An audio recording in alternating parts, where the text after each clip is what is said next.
Hi, my name is Rick Gantz, and this is my testimony. I grew up in church. My mom would take me to church every Sunday with my two brothers and my sister. My dad, he really didn't go to church with us that often unless it was a special occasion, like a holiday or maybe we was in a play or something and he would come and watch us. He would drive the bus on Wednesday nights when we had Awana programs. He would drive to pick up other kids, but that's about as much as he would do. My mom, though, she was really involved in the church. She was constantly working in the nursery, helping out with the little kids. She loved working with kids. But after church, it was a different story. We would go home, and it was like we were living two different lives. We would be real friendly and kind and say the right things at church, but then when we would go home, there would be all kinds of arguments and cussing and fighting, and we didn't really live up to what we portrayed while we was in church. And so that's what I thought my view of Christianity was growing up. I thought that you put on a face, you go to church, you act this way, but then when you go home, you can be yourself. And as I got older and I became a teen, I was able to make my own decisions to go to church or not, and I decided not to go.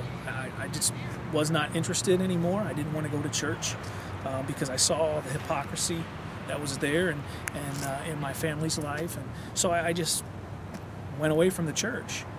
But I still believed. I believed that I was a Christian because I had said a prayer when I was younger. I repeated a prayer after one of the Awana Club leaders, and I also said it when I was in a church camp. And I even got baptized as a teen. So I believed that Jesus was the Son of God. I believed He died on the cross. But I didn't have a personal relationship with Jesus. And so I got into the world. I ended up getting married at a young age. And we would constantly fight. We constantly just would not get along. I had a daughter from that marriage who I love very dearly. And the marriage just didn't work. I joined the Army, and after a few years of being married, we ended up splitting up, getting divorced. And so I stayed in the Army for 9 years. I traveled around different places. I met my wife.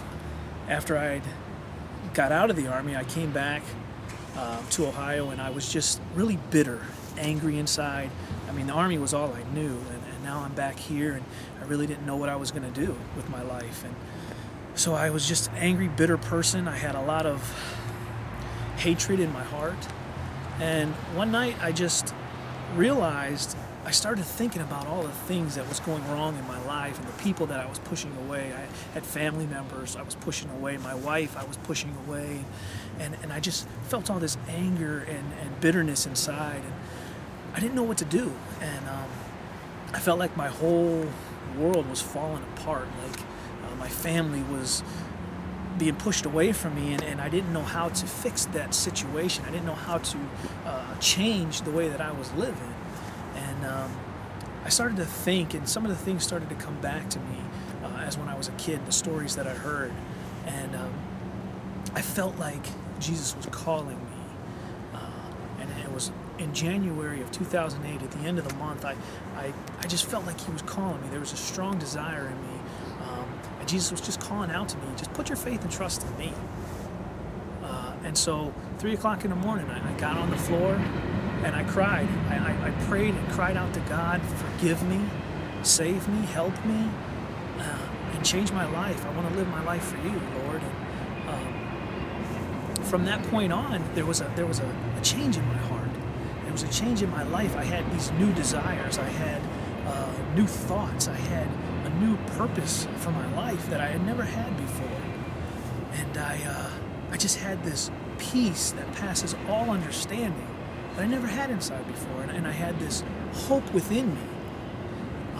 And I put my faith and trust in Jesus Christ at that point and began a personal relationship with Jesus.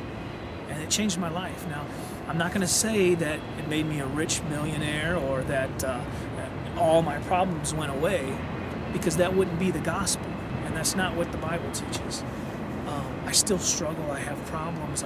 I'm not the wealthiest man in the world, but there's a difference. There's this hope. There's this peace that I never had before. Jesus is my Lord, and He's my Savior. And that is my testimony.